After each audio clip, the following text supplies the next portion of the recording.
Et puis on va aller regarder du côté de nos voisins, de l'autre côté de la Méditerranée, scrutin là aussi, scruté de près par nos voisins africains, la question identitaire, le binationalisme, le dossier migratoire aussi étaient des sujets de prédilection, en tout cas mis en avant par le RN. On imagine le soulagement pour certains. On retrouve tout de suite à Tunis Lilia Blaise. Lilia, quelle réaction chez vous en ce lendemain d'élection ?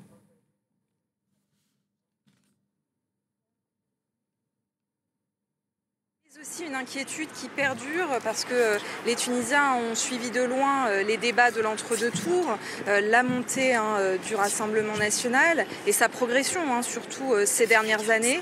Donc beaucoup de Tunisiens aujourd'hui sont soulagés, mais se disent inquiets aussi par rapport au débat qu'il y a eu ces derniers jours en France, la montée du racisme, la question de l'immigration et, comme vous l'avez dit, de la binationalité.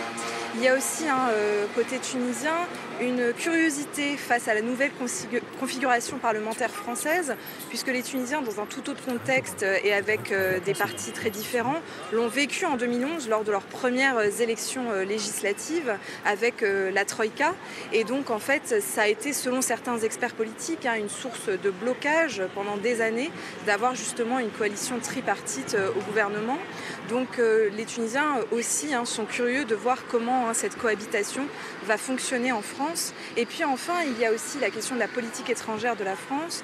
On sait que l'image de la France en Tunisie a été assez écornée par rapport à la position de la France sur la guerre à Gaza. Il y a des liens très importants, diplomatiques et économiques entre les deux pays. La France est le partenaire commercial principal de la Tunisie. Donc beaucoup de questionnements en Tunisie sur comment le futur gouvernement et ce nouveau Parlement vont travailler avec la Tunisie sur ces aspects-là. Et puis pour finir, en Tunisie, il y a aussi cette échéance électorale qui approche, celle de l'élection présidentielle prévue le 6 octobre prochain. Donc c'est aussi une échéance importante dans les relations entre les deux pays. Merci beaucoup Lilia Blaise en direct de Tunis. On va se rendre maintenant du côté d'Abidjan pour aller prendre le pouls cette fois en Côte d'Ivoire avec Julia Guggenheim. Bonjour Julia, en Côte d'Ivoire. Comment ces élections ont-elles été perçues ? Eh bien, Elisabeth, ça serait peut-être un petit peu mentir que de dire que ces élections ont passionné les foules ici en Côte d'Ivoire. En fait, elles n'ont quasiment pas été commentées dans les journaux locaux. Ce matin, aucune une d'ailleurs n'était consacrée aux résultats de ces législatives françaises. Alors c'est sans doute en partie parce qu'il ne s'agit pas d'une élection présidentielle, mais aussi également parce qu'elle est perçue comme une pure affaire de politique française. Néanmoins, un certain nombre d'Ivoiriens avec qui j'ai pu échanger depuis hier soir m'ont dit qu'ils s'étaient réjouis des résultats qui sont compris ici d'abord avant tout comme une défaite du Rassemblement national, un parti qui est perçu ici par un grand nombre d'Ivoiriens comme étant racistes ou comme pouvant poser des problèmes à leurs concitoyens qui sont installés en France.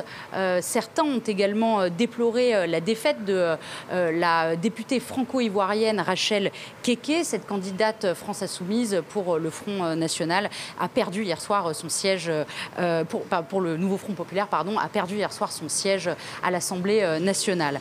Du côté des autorités, il n'y a pas eu de réaction officielle pour le moment. En off, on perçoit quand même un certain soulagement que Jordan Bardella ne rentre pas aujourd'hui à Matignon, mais également beaucoup de questionnements. Qu'est-ce que cette majorité relative pour le nouveau Front Populaire va signifier? Est-ce que c'est une période d'instabilité institutionnelle qui s'ouvre pour la France et comment est-ce que celle-ci pourrait affecter les relations entre la France et la Côte d'Ivoire et même d'une manière plus générale, comment est-ce que cela pourrait affecter la diplomatie française en Afrique? Julia Guggenheim en direct de Côte d'Ivoire, nos voisins africains, forcément d'un pays à l'autre. On était à Tunis et ici à Abidjan, qui étaient pour le moins attentifs à ce qui se passe aujourd'hui chez nous.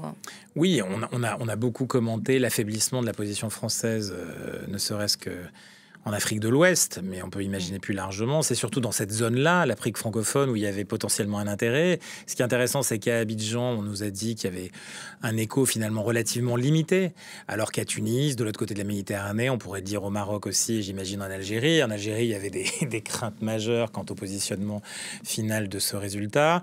Voilà, on sent bien que c'est un enjeu qui aussi dépasse la frontière. De toute manière, c'est très lié.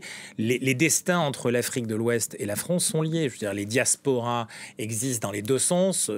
Voilà, ils sont liés. On peut faire ce qu'on veut. En réalité, l'histoire franco-africaine, et en tout cas dans un certain nombre de pays, et la majorité des pays, qu'on parle du Mali, du Togo, de la Côte d'Ivoire, ainsi de suite, on a une histoire commune. Évidemment pas au Nigeria, peut-être moins au Ghana, mais ça veut dire qu'en réalité, on ne peut pas ne pas réagir, comme d'ailleurs nous observons depuis Paris, et forcément pas simplement les diasporas, les élections qui se déroulent sur le continent.